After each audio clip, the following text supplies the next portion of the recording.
Former Strictly pro Brendan Cole has admitted his despair over the judges following last weekend's show.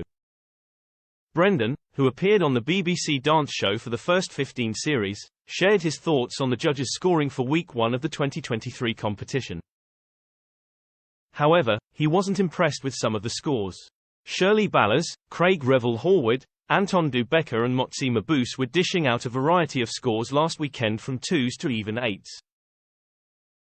Brendan Cole on Strictly judges scoring. Speaking to Entertainment Daily, Brendan said of the judges' scoring, "I despair when I watch the judges. Some of the stuff that they come out with, I just wonder if I'm watching the same show. Maybe it's different when I'm watching on the telly to what they're seeing in the studio. They've all got their role to play, and as a judge on any show, you do have to play a role. They can't all be serious."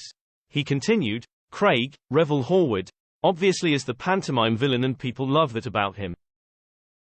He's quite often close to the marks where I want to see things, but things like Bobby Brazier's Foxtrot. For me, that was a terrible Foxtrot because it didn't have the essence of Foxtrot and they were raving about it. I was going, "What are you watching? Surely, you've got to see that and go, listen, it was a lovely dance, however, it was more like a quick step than a Foxtrot." What else has Brendan said about 2023 series? Meanwhile, Brendan went on to say that bad routines, which he said everyone has, need to be reflected on.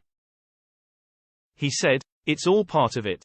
And then likewise, they should be praised when they do a phenomenal routine like Katya Jones did.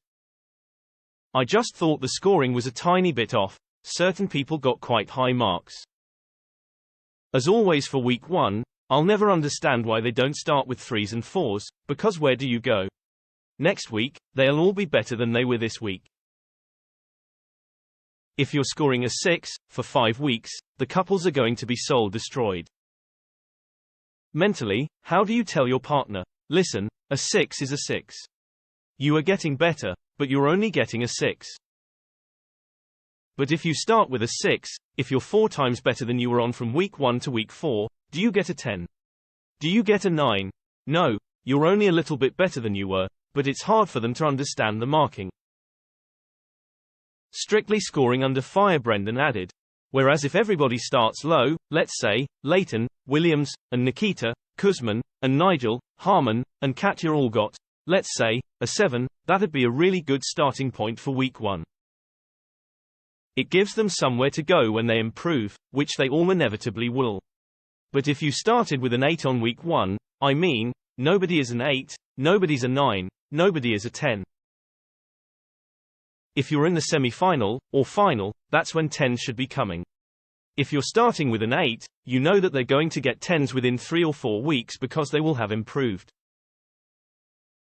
So I find that weird, but I also find the comments slightly too kind.